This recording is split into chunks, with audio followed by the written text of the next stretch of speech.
Assalamualaikum dan salam sejahtera kepada semua para nakama anime dan manga Boruto Malaysia dan Indonesia sekalian. Kali ini korang akan disajikan dengan perbahasan berkenaan dengan manga Boruto chapter 49.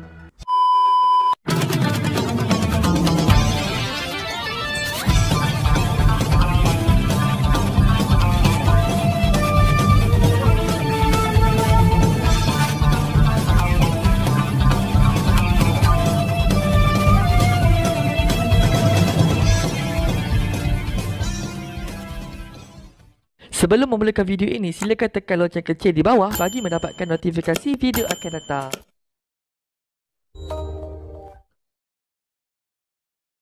Perhatian, tayangan video ini hanya bertujuan untuk menghiburkan dan memberi informasi tambahan berupa review dan prediksi dalam serial anime Boruto The Series dan tidak bermaksud untuk mendahului cerita atau alur cerita di anime Boruto. Bagaimana hari-hari korang semua? Aku harap korang berada dalam keadaan sihat selalu dan dilindungi. Okey, seperti yang korang sedia maklum, manga Boruto untuk chapter 49 sudah keluar semalam. Jadi aku tertarik untuk membuat review bagi chapter 49 ini. Manga dimulakan dengan cover muka hadapan bagi chapter 49 yang bertajuk Persetiaan. Di sini secara rasmi kita sudah diperlihatkan bahawa tubuh penuh Ishiki dalam bentuk berwarna. Terlihat beberapa batang besi cakra di sekelilingnya yang berkemungkinan besar akan menjadi senjata buat dirinya nanti. Seterusnya, chapter mula memasuki ke halaman pertama. Di halaman ini terlihat Ishiki sedang melakukan pencarian menggunakan dojutsu Byakugan di atas permukaan langit Konoha. Di halaman ini juga terlihat penduduk kampung masih belum menyedari situasi yang sedang terjadi. Terlihat di sini bahawa misi untuk memindahkan penduduk ke tempat selamat sudah gagal. Hal ini mungkin saja terjadi kerana Shikamaru tidak mempunyai waktu yang cukup untuk melakukannya. Seterusnya di halaman berikutnya terlihat di sini Ishiki sedang mengalami kesukaran untuk mencari Kawaki meski sudah menggunakan kemampuan dari Byakugan.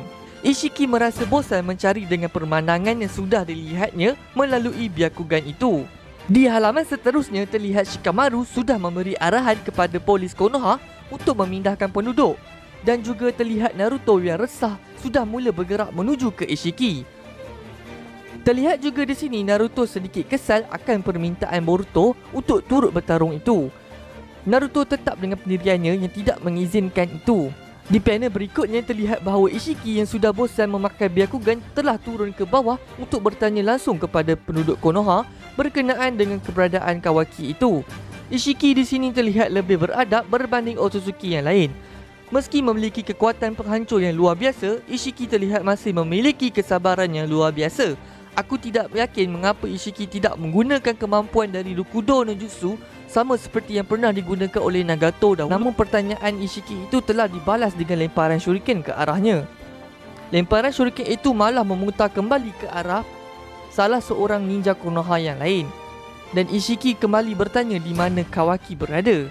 Seperti yang kita tahu, Konoha memiliki prinsip atau jati diri yang lebih rela mati dari membocorkan maklumat kepada pihak musuh. Jadi tiada jawapan bagi pertanyaan Ishiki itu. Dan di waktu yang sama juga, satu pancaran cahaya kuning yang terang telah terbang menuju ke arah Ishiki. Halaman diteruskan dengan perbahasan di antara Sai dan Amado. Sai meminta Amado untuk turut mengikutnya pergi bersembunyi di makmal persembunyian bawah tanah. Pada awalnya, Amado berkata bahawa tindakan itu akan menjadi sia-sia sahaja kerana Ishiki mampu melihat pergerakan mereka melalui Byakugan. Namun Sai berkata bahawa makmal tersebut telah dilindungi dari pengguna Byakugan. Jadi Ishiki tidak akan mampu untuk menemui tempat tersebut meski sudah memakai Byakugan. Lalu Amado dan Sai pun menuju ke lokasi tersebut untuk menyembunyikan Kawaki di sana. Panel diteruskan dengan percakapan di antara Naruto dan Ishiki di atas atap Hokage.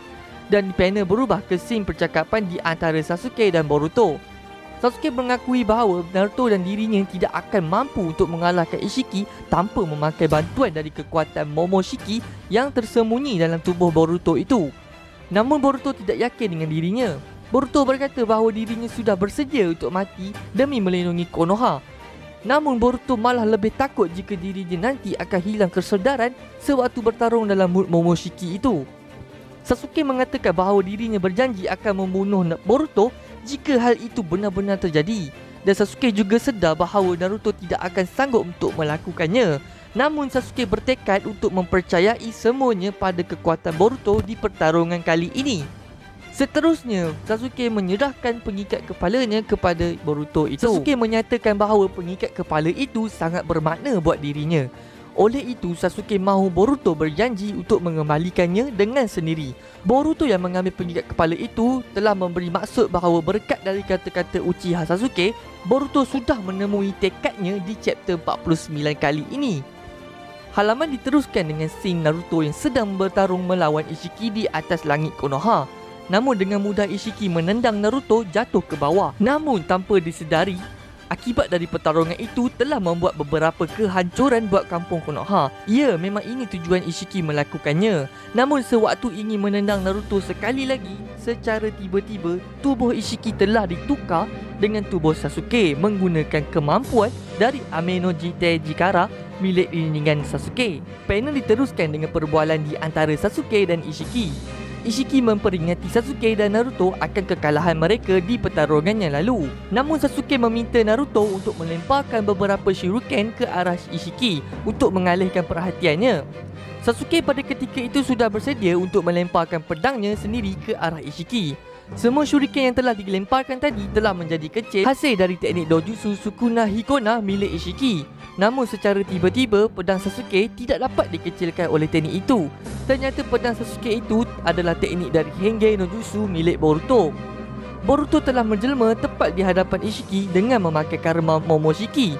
Terlihat di sini wajah Ishiki agak sedikit ketakutan setelah Boruto yang memakai karma Momoshiki ini telah muncul. Berkemungkinan besar Ishiki sudah melihat Momoshiki yang sedang membantu Boruto di dalam mata Boruto itu. Dan Ishiki agak sedikit ketakutan kerana Ishiki sudah mengetahui akan kekuatan menakutkan dari Momoshiki itu. Secara tiba-tiba Ishiki telah didorong oleh Boruto dan telah menuju ke dimensi milik Momoshiki. Namun Ishiki masih belum mengetahui seberapa besar peratus proses pemindahan Momoshiki di tubuh Boruto itu. Panel terhenti sampai di situ sahaja untuk chapter 49 kali ini. Dengan memindahkan Ishiki ke tempat yang kosong akan memudahkan lagi bagi mereka untuk melakukan pertarungan dengan bebas. Terlihat di sini juga Ishiki tidak takut akan gabungan dari ketiga-tiga shinobi ini. Berkemungkinan besar mereka berempat akan melakukan pertarungan yang mematikan di dimensi tersebut. Sedikit sebanyak beberapa teori yang telah aku nyatakan untuk chapter 49 ini telah menjadi kenyataan. Di mana di chapter 49 ini Boruto telah berjaya menemui tekadnya sebagai seorang shinobi sejati untuk melindungi Konoha. Yang kedua, telah terjadi pertarungan di Konoha meski tidak lama, namun ia telah memberi beberapa impak kemusnahan yang besar buat Konoha. Dan yang terakhir sekali berkaitan dengan pertarungan di antara dua sejati, iaitu Naruto dan Sasuke melawan Ishiki di chapter kali ini. Namun aku tidak menafikan bahawa teori-teori yang lain yang telah aku nyatakan sebelum ini tidak tepat, kerana aku masih merasakan bahawa Ishiki masih memiliki rancangan lain bagi untuk menjayakan misinya pada kali ini. Cukup sampai di sini saja video aku untuk kali ini. Aku berharap agar korang boleh tinggalkan komen di ruangan bawah dan menekan butang kongsi di bawah. Bagi yang berminat untuk menyertai grup WhatsApp yang aku buat, boleh tinggalkan nombor telefon korang di ruangan komen di bawah.